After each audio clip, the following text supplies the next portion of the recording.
دوژمنی گەورەی تۆ داگیرکەرە، گەر هیوات بەو بێت ڕەنجت بێبەرە. هەر بە یەکێتی و فیداکاری خۆت ڕزگارت ئەبێت لە کۆت و زنجیر. دەست خۆشەوەند.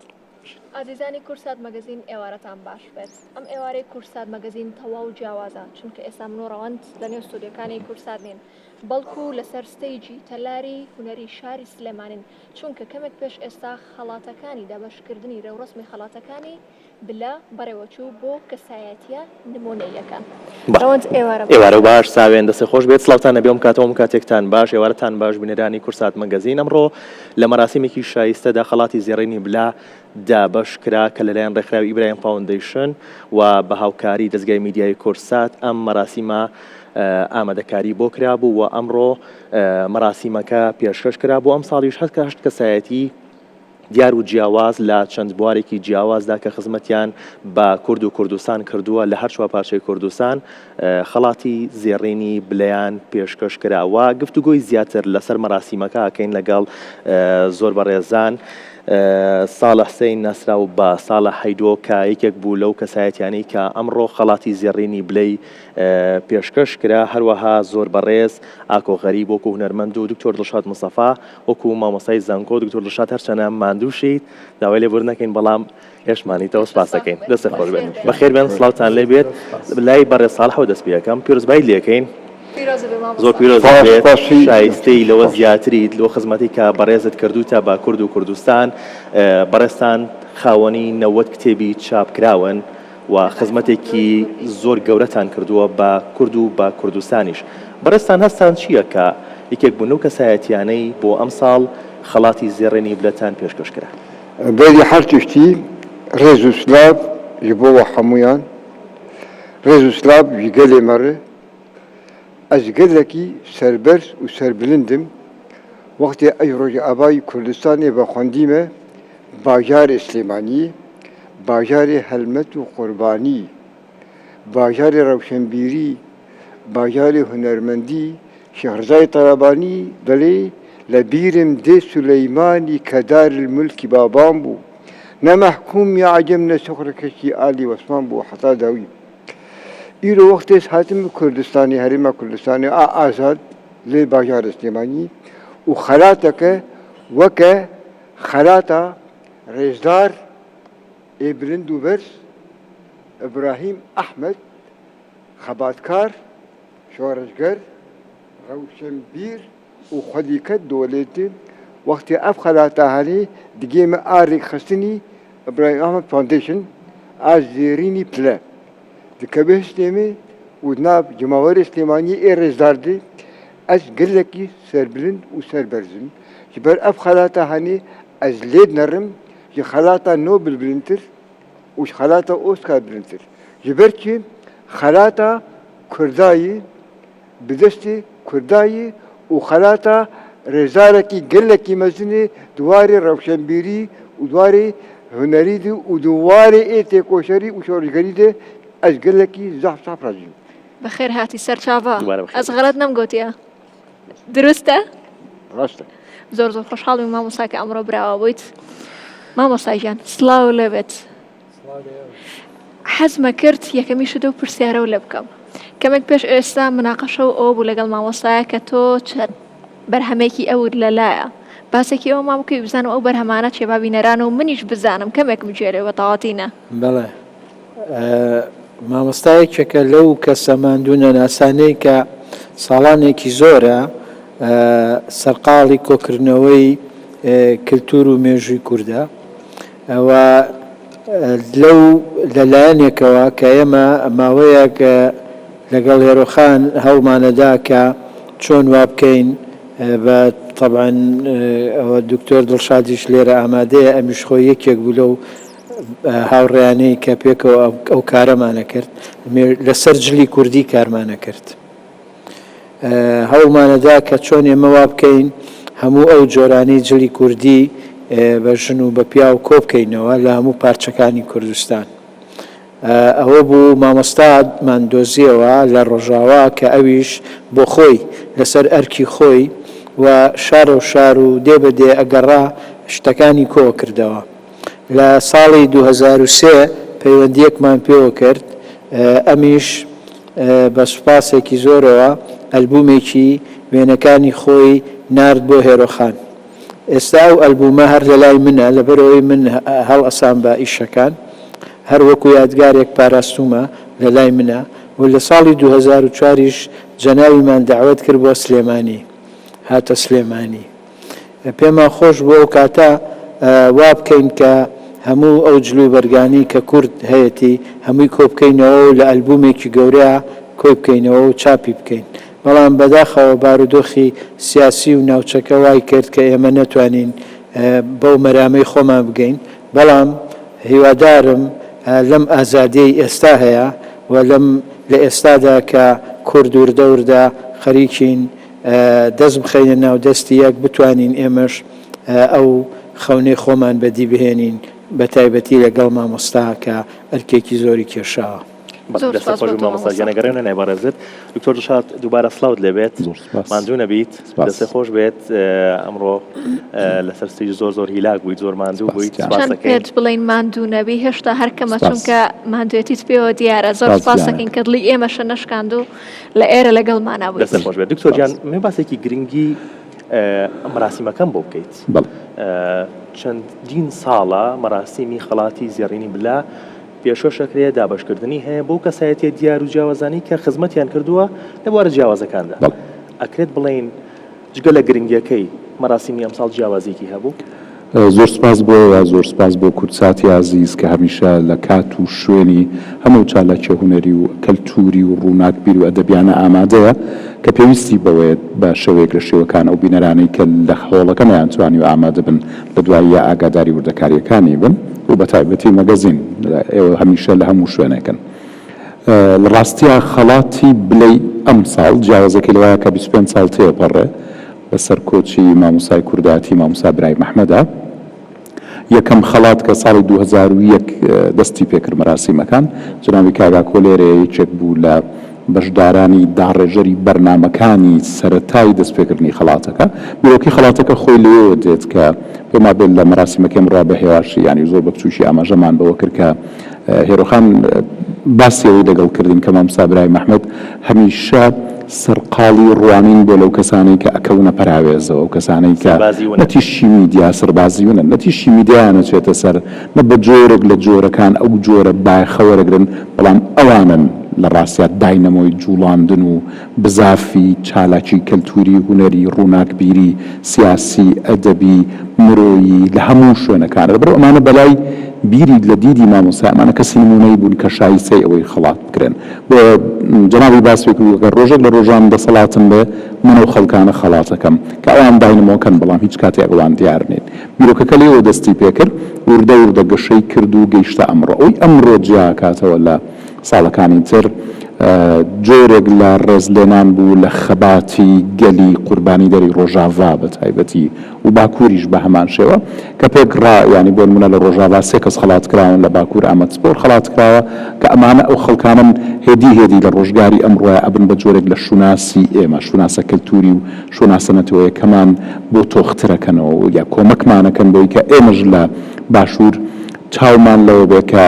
ئایندەیەکی تر هەیە ڕۆژێکی تر هەیە سبەینەیەکی تر هەیە شان بەشانی ئێمە ئەوان شۆپارچی کوردستانی کۆ کردەوە حتمەن بەدڵنیایی لەبەرەوەی کە زارای محەممەدی تیا لە ڕۆژهەڵات لە هەورامانی لە هۆن عوسمان کێمنەی خەڵاتی وەرگرتووە مامۆستا کەرێ دانیشتۆ لە ڕۆژاوا هاتووە شەهید عەڤدۆ لە ڕۆژاوا بووە فەرماندە مەزلوم کۆبانەی لە ڕۆژاوا بووە ئامەدسپۆرت لە باکوور فەیمەخان لە باشوور ینی هەموو هەر چوار پارچەی کوردستان پێکەوەی یەک دروستەکات لە تاوەی بۆرە جیاوازەکانە لە بواری سیاسەتە لە هونەرە لە ئەدەبارەکانی دابشکریم خەڵاتە لەوەیە ببوورە کە هەموو بوارەکانی لە خۆ گرتووە سیاست هونەری یعنی ئەوەی کە ئەمان بینی هەر هەمووی کەسایەتی سیاستمەدار بوو هونەری بوو بێلایەن و هەموو بابەتێکی تیا بوو هەموو بابەتێکی لە خۆ گرتەوە. ڕاست ئەمە وابەستەی خودی مامۆستا برای محمەد خۆیەتی لە ڕاستە برای محمەد ئەگەر کارکتەرێکی کورد نەبووە هی هەر نەتەوەیەکی تر بووایە لە شوێنێکی زۆر بڵندی نێو مێژووی مرۆڤاتیا جێگایە بۆ لەبەرەوەی کە نازانین چۆن وەسفی کە میشاڵین سیاسەت مەدار نووسەر ڕووناکبیر شاعیر پارێزەر ینی فەرماندێکی سەربازی بووە بیرمەندێکی گەورە بووە لەبەری کە خۆی لە چەند بوارێکی زۆر جیاوازە خزمەتی کردووە لە دوای شانەوەکانی با بڵێن کە هێرۆخان خاوەنی بیرۆکی خەڵاتەکە و لە دواییشە شاناسخان گەشەی بەم جۆرە خەڵاتەیە و لە دواییشە بۆنەوەکانی تریش حتممە لەمامێنێتەوە لەبەری کە لە خودی ئەو دیدەمرۆیی مامۆستا خۆی و سەرچاوی گرتووە بۆی هەموو پارچەکانی کوردستان و هەموو جۆرە بوارەکانی شەگرێت. زۆر سپاس بۆ دکتۆر. ڕەوەند ببوورە. ئەمەوێت ئاماژەیەک بۆ بین کە ئەو کەسایەتیانەی کە ئەم شەو بوونە خاوەنی خەڵات و کەسایەتی نمونەی بوون اینجا خەڵاتی بلا باباسێکیەوەتان بۆ بکەم کە چ کەسایەتێک یاخود چ کەسێکم خەڵاتانە وەرەگرێت پێک دێت لە دایکی نمونەی نووسەرێکی نمونەی دادوەری نمونەی پارێزەرێکی نمونەی یاخود توێژەری نمونەی و هەتا کۆتایی ئەو کەسایەتیانشی کە بوونە خاوەنی خەڵات لە ئەم شەودا من بەشێکیان خوێنمەوە توش بەشێکی دیکان بخوێنەرەوە.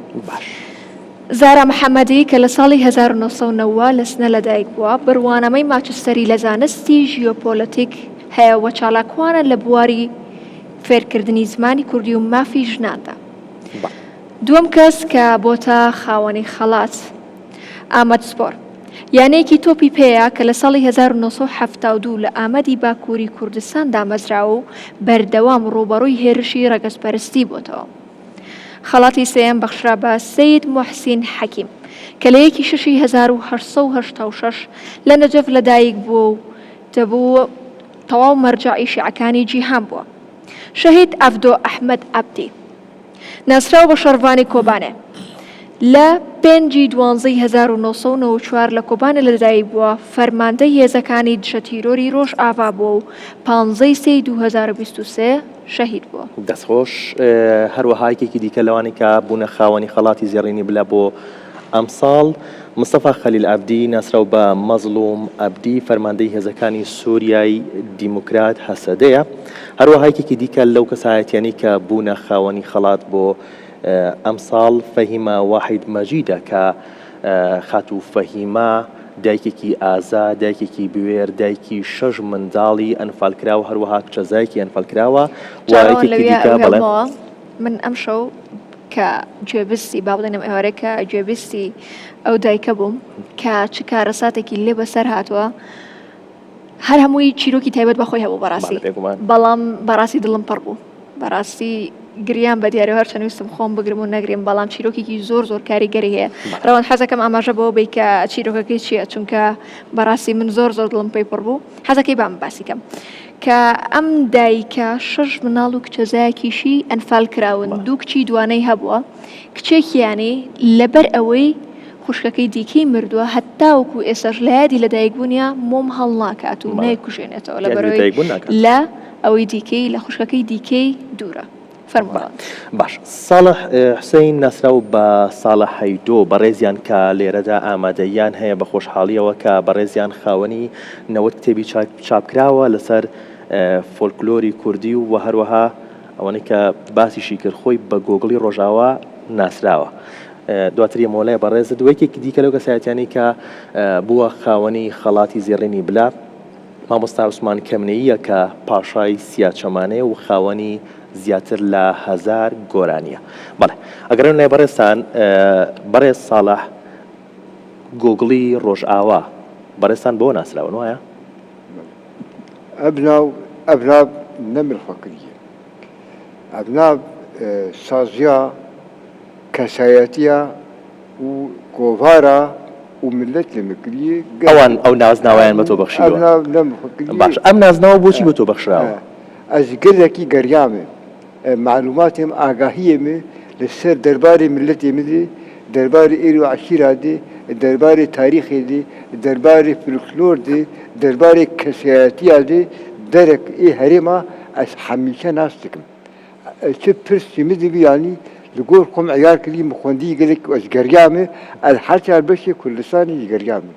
معلومات اليوم قال لك فرن چه سؤال جمد بالدرباري كردايتي لي فلكلور تايبتي فلكلور وزمان از قاصر خو بس بيدم يعني از لي راسا كنم ابنا با ولا المبو وقت ابنا المبو ان سوتا غروك وقوتن جوجل رواوا ان سوتا غرو بري كل جار حري بشي السليمانيه ال هاتو ميفان لێ ئوتێرە ئاشتی بووم بەری ئەس بێم ڕئاوا بئینیەکی مامۆستا مەسەری خالقی شاندومی بۆمە فیسیتی نویسکارێ فلکلۆرناسێ دەبێت مەر کتێباشێک وهرێ من ژێر گۆچەیدا ئینیەک تنێمایی حەفتڕ ئەس نەما لە حەقم گونا ئلە تشێکی دێ ئوتێرێ دێ مدو کتێب حاضر کردن مدایدی ئوتێرێ دو کتێب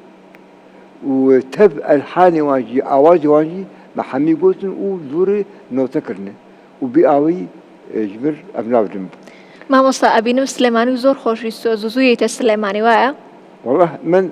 سليماني حزك ملكي، سليماني حزك ملكي، سليماني بيش كوتوية، سليماني خدان تاريخي هنا مالا بابانه، تاريخ مالا بابانه، سليماني جيرو شمبلية، سليماني كراوية بكرية. وكي يعني ندوا كوتونه بيش كوتونه يعني وكحر كلك يعني الجهل اللي نقول لك كرت هميشه ولونه برام سليماني جياوازي كوي تايبت اليمين دەست خۆش بێت مامۆستا ساکۆبی مەلای بەڕێزت ئەم مەراسیمانە و بوونی ئەم مەراسیمانە گرنگێکی چییە بۆ هونەرمەندان ئەکرێت بڵێن گڕوتین و گەرم و گوڕیەک بەکاری هونەرمەندانە بەخشێ ئێمە هەر وەکو دکتۆر دڵشاد پێشتر ئاماژەی پێکرد هەر لە دوای وەفاتی مامۆستا برایم ئەحمەد یەک لەو شتانی کە بیرمان لێ کردەوە ئەوە بوو چۆن وا بکەین خەڵات دروست بکەین چونکە لە ڕێگای خەڵاتەوە تۆ توانی ڕێز لە هەموو ئەو کەسانە بگری کە ماندوو بوون بۆ میلەتەکەیان یان ئەو کەسانەی کە کاریان بۆ میلەتەکەی ئێمە کردووە بۆیە ئێمە ئەو بەرنامەیەمان داناکە خەڵاتی زێڕینی بلا ببێ بە دەستپێکێک و ببێ بە دەرگایەک بۆ ئەوەی بتوانن لە شوێنی تر و جێگای تریش خەڵاتی تر دروست بکرێت و هەموو ئەو کەسە ناوازانەی لە ناو میلەتەکەمانە هەیە خەڵات بکرێن هەر بۆ بیرخستنەوە ئێمە کاتی خۆی خەڵاتی پیرەمێردیشمان دانا چەند خەڵاتێکمان بەخشی بەڵام بەداخەوە زۆر بڕی نەکرد بەڵام شکر بۆ خوا بە وا بڵێن کە خەڵاتی بلا ئەوە 25 ساڵی تێپەڕان هیوادارین کە بە بەردەوامی بمێنێتەوە و پێش بکەوێ بۆ نەک هەر بۆ هونەرمەند بۆ هەموو کەسێک گرنگە بەسەری بکەیتەوە دەستخۆشی لێ بکەیت لە خەڵاتی زێڕینی بلا ئێمە لە سەرەتاوە بەوە دەستمان پێکرد ئێمە خوێندکاری نمونەیمان هەبوو پێشمەرگەی نمونەیمان هەبوو دایکی نمونەیمان هەبوو هونەرمەندی نمونەیمان هەبوو نووسەری نمونەیمان هەبوو دوایی بڕگەیەکی کەمان بۆ زیاد کرد ئەویش کارمەندی نمونەیی بوو بەڵام لە ناو پێشمەرگەی نمونەییە زۆر لق و پۆپی لێ ئەبووە بۆیە ئێستا ئەبینی خەڵاتەکان وردە وردە بەرەو جێگایەکی تر ڕۆیشتون و هەر لە سەرەتای بیرکردنەوەمان لە سەرەتای دامەزراندنی ئەم خەڵاتەوە هەمومان کۆک بووین لەسەر ئەوەی کە ئەبێ ئەم خەڵاتە نەتەوەیی بێ نابێ خەڵاتی شارێک بێ یان نابێ خەڵاتی پارچەیەک بێ وڵاتەکەی خۆمان پارچە پارچە بکەین ئەگەر دوژمنەکانمان بۆیان پارچە کردوین لانی کەم خۆمانە بێ کوردستان بە یەک پارچە ببینین بۆیە ئێمە لە کاتێکا کە بیرمانە کردەوە کەسێک کەسایەتیەک لە شاری سلێمانیان لە هەرێمی کوردستان خەڵات بکەین لە هەمان کاتا بیرمانە کردەوە ئەی ئەبێ کێ لە سنە خەڵات بکەین کێ لە باکوور خەڵات بکەین بۆیە تا کارگەیشتە ئەوەی کە ئێمە هەر لەم هۆڵەیە بوو کە هەڤاڵ ئاپۆمان خەڵات کرد هەڤاڵ سەلاحەدین دەمیرتاژمان خەڵات کرد زۆر کەسمان خەڵات کرد کە ئەو سەردەما زۆر کەس زۆر لایەنی تر بە بڤیان ئەزانی بەڵام ئەوە ئێمە میلەتێکین ئەبێ ناوبردنیشی بڤە بۆ بەڵام لێرە خەڵات کراوە ئێمە خەڵاتمان کرد و هاتن خەڵاتەکانیشان وەرگرت ئەمە گرنگە ئێمە چۆن وا بکەین خۆمان دوژمنەکانمان ئێمەیان کردووە بە ئاردی ناو دڕک پەرش و بڵاویان کردوین بەڵام ئەبێ کۆ ببینەوە و جارێکیکە و ئاردە کۆ بکەینەوە بۆ ئەوەی نانێکی جوانتری لێ دروستکەین بۆ میلەتەکەمان. ئەمە بەشێک بووە لەو ئەو بیرۆکانە کە ئێمە دامان ڕشتووە، بەڵام ئەمەش بیرۆکەکانمان لەسەر ئەساسی ئەوە داڕشت کە مامۆستا برایم ئەحمەد خۆی چۆن بیری کردوتەوە. وەک نووسەرێک ئەگەر بچیتە ناو ژیانیەوە تێدەگەی ئەم پیاوە چەند بەتەنگ میلەتەکەیەوە بووە. یەکێک لە معاناتەکانی ئەم پیاوە ئەوە بووە کە هەمیشە وتوێتی خۆزگە ڕۆژێک دەسەڵاتم هەبوایە ئەو هونەرمەندە مۆسیقیم خەڵات بکردایە کە لە دواوەی تیپەکە دانیشتووە و کەس نایناسێ، کەس نازانێ، بەڵام ئەو لە یا دانیشتووە چ ئیبداعێگەکە چ داهێنانێگەکە. یعنی ئێمە کەسانی بە نمونەی مامۆستامان هەیە، مامۆستا ساڵحمان هەیە کە بە جوهدی خۆی بە ماندووبوونی خۆی دێ بە دێوشار بە شارگەڕاوە کللتوری میلەتەکەی خۆی کۆکاتەوە بێ ئەوەی دەستگایەک پێی بڵێ، بێ ئەوەی ببێتە سەرچاوەیەک بۆ مەعیشەت و ژیانی ئەمەی کردووە. ئەگەر خەڵاتی بلە نەبێ ساڵح عیدۆ لە سلێمانی ناناسرێ بەو شێوەیە. ئەگەر ئێمە خەڵاتی نەکەین و خەڵاتی زێڕینی بلە نەبێ ئەی ئەبێ چ دەستگایەکی کە بێت ئەم پیاوە بە خەڵات بکە، ئەم پیاوە کە چەند بە ئەمەکە بۆ میلەتەکەی بۆ مێژۆکەی هەموو نمونونەکانی تریشکە بڵین ئەگەر خەڵاتی زێڕینی بلە نەبێت چەندەها کەسایەتی دیکەی وەکو هەڤاڵ ساڵح هەیە کە دڵی بە کارەکەی خۆی خۆش نییە، دڵی بە خزمەتەکەی خۆی خۆش نابێت، بەڵام کە هەڤاڵ ساڵح ببینێ خەڵات کراوە و ڕێزلێنان هەیە بۆ خزمەتەکەی لە بە درێژایی مێژوو ئەویش گڕوتینێک لە کارەکەیاکە. بێگومان ئەزانی یەکێک لەو لەوانەی کە هەمومان خەمی لێ ئەخۆین لەناو ئەو ستافەی کە پێکەوە کارمان کردووە بۆ ئەوەی ئەم مەراسیمە بێتە ئاراوە لە ناو ڕێکخراوی برایم ئەحمەدا، ئەوە بووە کە لە یەک کاتە چەندین ناوی تر لەبەر دەستمانە بووە کە خەڵاتی بکەین و کە شایستەی ئەوەیە خەڵاتی بکەین، بەداخەوە نەمانتوانیوە. تەنانەت ساڵێکیان دوو خوێندکارمان هەبوو کە هەردووکیان زۆر مستەحق بوون و هەردووکیشیان تەخەڕوجیانە کرد، کە تەخەڕوجیشانە کرد مافەکەیان ئەفەوتا کە نەمان ئەتوانی لە ساڵی داهاتوە خەڵاتیان بکەینەوە. بۆیە ئەو ساڵە هەردووکیانمان بەیەکەوە خەڵات کرد، هەردووکیانمان هێنا و هەردووکیان خەڵاتیان وەرگرت. بەداخەوە ئێمە ینی هەمومان خەمەکەمان ئەوە بوو کە چۆنە بێ، ینی ئەم هەموو خەڵکە زۆرە هەیە لە وڵاتەیە، ئەم هەموو بەخشە زۆرەیان هەیە، بەڵام کەس لیان ناپرسێتەوە. خەڵاتی بلەکە ئەوێ لێ بپرسێتەوە، ئەویش سنوورەکەی دیاری کراوە، ناتوانێت مەسەلەن لە مەراسیمێکە 100 کەس خەڵات بکە. بۆیە خۆزگە بمانتوانایە خەڵاتی پیرەمێردیش زیندوو بکەینەوە و خەڵاتی جوامێرەکانی کەش خەڵاتیان بۆ دانین. دەستۆش کاگا کۆجیان ببوورە قسەکانت پێ بڕم، بەڵام لە ئێستا پشوویەکی کورتمان هەیە، بەڵام ئازان بەرنامەکەمان بەردەوامی هەیە لە ئێستا پشوویەکی کورتمان هەیە و ئەگەڕینەوە لاتان. ئازیزانی کورسات بەردەوامین. مامۆستا ئاکۆ ئەگەڕێمەوە لای تۆ، ئەمە باسێکی ئەوم بۆ بکەی وتت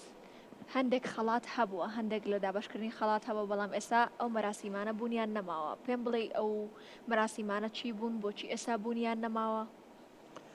ئێمە کاتی خۆی هەر لە ناوەندی چاپەمەنی و ڕاگەاندنی خاکە ئەو کاتە لەوێ کارمانە کرد، بڕیارماندا کە خەڵاتێک دروست بکەین بۆ پیرەمێرد. پیرەمێردیش وەکو شاعیرێک، وەکو فەیلسوفێک، وەکو ڕۆژنامەوانێک، وەکو بەڕاستی زمانەوان، وەکو زۆر لایەن کە لە ناو کەسایەتی پیرەمێردا کۆبۆتەوە. بۆیە بڕیارماندا کە ئەو خەڵاتەش دروست بکەین و تا بتوانین لەو ڕێگایشەوە ژمارەیەک لەو کەسانەی کە لەو بوارانەیە کاریان کردووە کە پیرەمێرد خۆی لە ڕابردووە کاری تیا کردووە، ئەوانە بەسەر بکرێنەوە و خەڵات وەربگرن. بەڵام ئێمە توانیمان چەند خەڵاتێک بدەین لە خەڵاتی پیرەمێردا بەڵام ئیتر بەردەوامی نەبوو. لە دواتر کۆمەڵێک برادەر و دۆست هاتنە لای من وتیان ئەمانەیە خەڵاتی خەڵک دروست بکەین. خەڵاتی خەڵک بریتی بوو، خەڵاتی شار بوو، بریتی بوو لەوەی کە خۆمان پارەمان کۆ کردەوە، شار خەڵکی شار پارەی کۆ کردەوە بۆ ئەوەی ساڵانە چەند کەسێک خەڵات بکە. کە هاتن ئەو برادرانە لەگەڵ ئێمە قسەیان کرد، ئەو کاتە من لە خاک بووم، منیش لەگەڵ هێرۆخان قسەم کرد، هێرۆخانیش ئامادە بوو وەکو کەسێک یانی وەکو خەڵکی سلێمانی ئەویش بەشدار بێ. ئەوە بوو مەراسیمێکی گەورەمان کرد لەگەڵ ئەو برادرانەیە بۆ بەهەشتی هونەرمەند حەمەی نێرگس. بەڵام بەداخەوە نەمانتوانی ئەوەش بەردەوامی پێبین. خۆزگە بمانتوانایە ئەو برادرانە جارێکی کە کۆ ببووینایەتەوە تا بمانتوانایە جارێکی تر ئەو خەڵاتە زیندوو بکەینەوە و ئەو خەڵاتە جارێکیکە بتوانین کۆمەڵی خەڵک بەسەر بکەینەوە. هەندێک هەوڵی کەشماندا بەڵام لەوە ناچێ ئێستا کاتەکە ئەوەندە نەماوە تا باسی بکەین. بەڵام ئەوەی کە جێگای خۆشحاڵێ بۆ ئێمە ئەوەیە کە خەڵاتی بلا بە بەردەوامی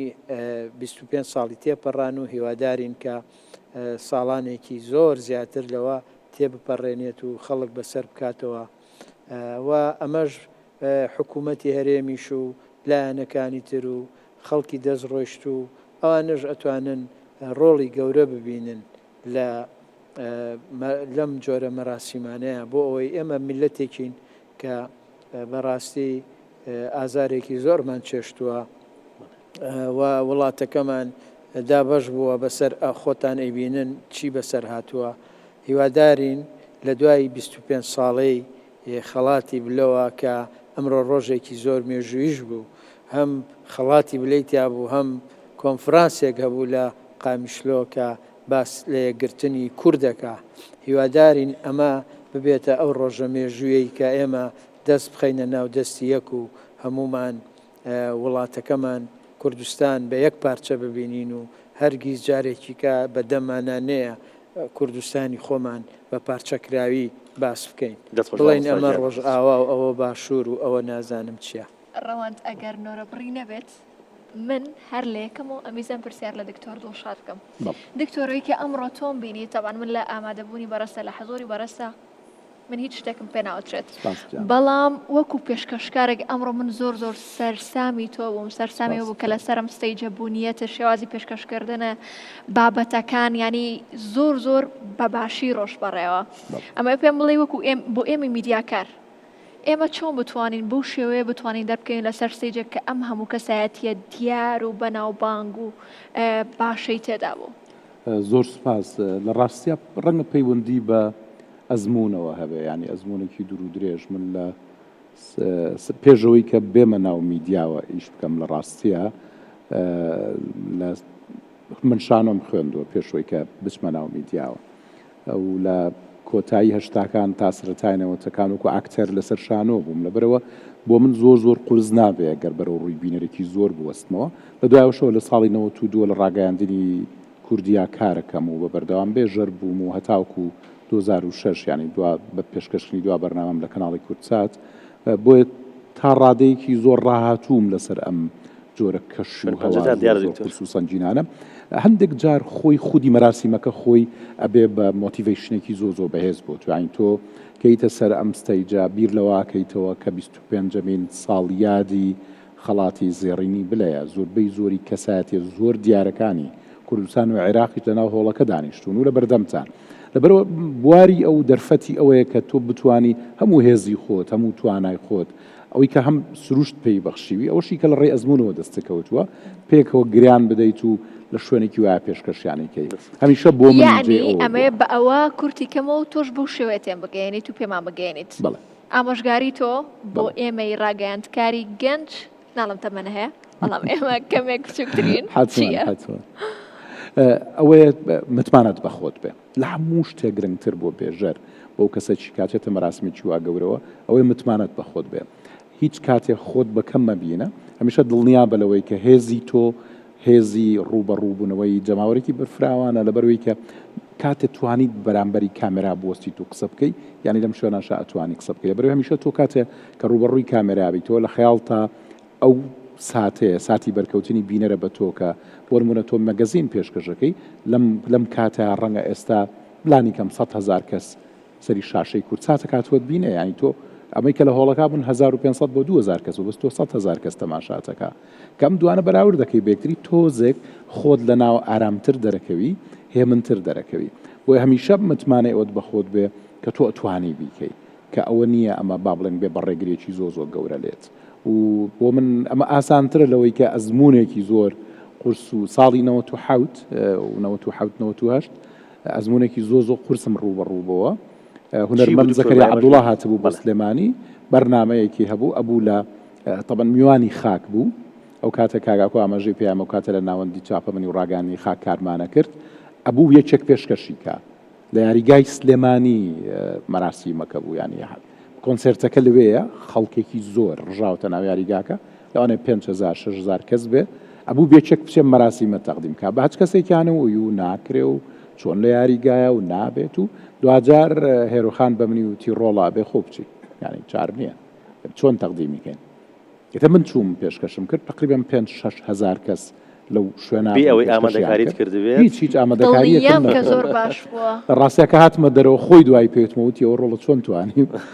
هێروخان تۆ نەڵێ بڕۆ بیکەم منە بێ بچم بیکەم بەشیەوە متمانەت بەخۆت بێ کاتوانێ بیکەی ئەوە گرنگە دەستە خۆش بە دکتۆر ئەمێ دواوەتە لێوەرگرم و پێشەوەی کە دواوتە لە بەرز دووەرگرم بینەوە سەر مەراسیمی دابشکردنی خەڵاتی زێڕینی بلا مامۆستا ئیبراهیم ئەحمەد ئەکرێت بڵین خەباتەکەی تەنیا بۆ کورد و کوردستانیانە بۆ هەر چوار پارچەی کوردستان نەبووە لەگەڵەوەی کە خەباتێکی ئینسانی جیهانی هەبووە و هەر ئەوەشە کە ئەم مەراسیمە بۆ ماوەی چەندین ساڵە بەردەوامەوە لە لۆکاڵیش دەرچووە ڕاست لەبەرەوەی کە شێوازی بیرکردنەوەی مامۆستا ئیبراهیم ئەحمەد فراوانترە لەوەی کە لە چوارچەوەی نەتەوەیە کابمێنێتەوە لە سنووری نیشتیمانێکا تۆ بەندی بکەیت و کۆکی بۆ دابنەی بڵێ ئەم لە چوارچەوەی ئەم نیشتیمانە بیرەکاتەوە ڕاستە یەکێک ینی ئێمە هەمیشە پێڵین مامۆستای کوردایەتیە و خاوەنی هزرێکی پێشکەوتن خوازی نەتەوەی بووە کە من هەمیشە لە ڕاستیان من قسەی منیش نییە جەنابی مام جەلال یادی بەخێر لە پێشەکی یادنامەیە قسە لەسەرەوە کات کە کاتێک کە خەباتی کوردستانی لە خەباتێکی چەکدایری هۆزگەرایی و ئەگۆڕێ بۆ خەباتی خەڵکی ڕۆشنبیر لێرە لە سلێمانی لە 1930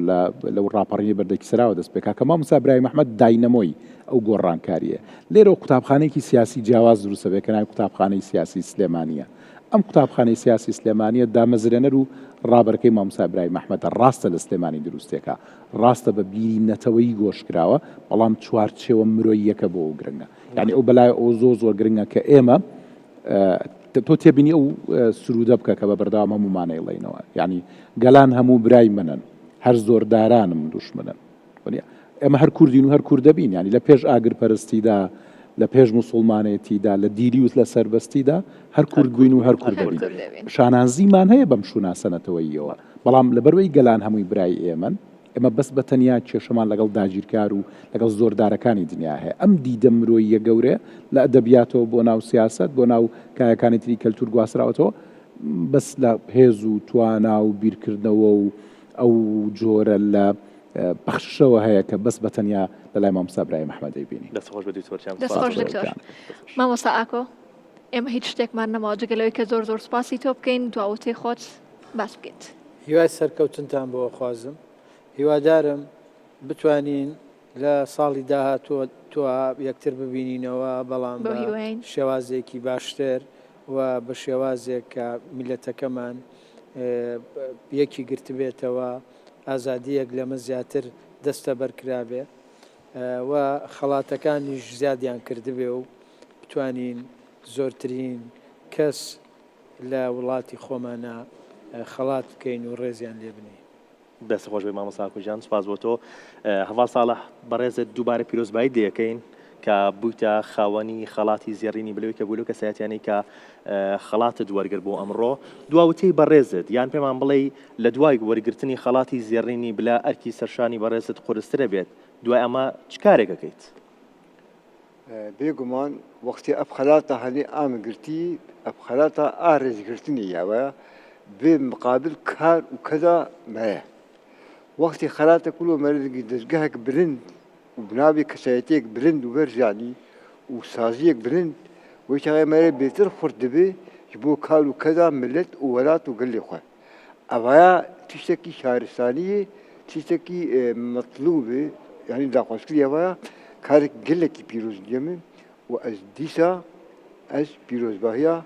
wan dikim û serkeftinê were dixwazim û pêşketinê were dixwazim. سپاس بۆ تۆ سپاس بۆ زۆر سپاس ئامادەیت مامۆستا. هەرچەندە گفتوگۆکە لەگەڵ بەڕێزدا ناگەین بۆ مێژووە پڕخزمەتەی بەڕێزت سپاس بۆ تۆ سپاس بۆ مادەبوونت و دووبارە پیرۆزبایت لێ یەکەین دەستە خۆش بێت مامۆستا ئیبراهیم ئەحمەد 25 ساڵە ماڵ ئاوایی کردووە بەڵام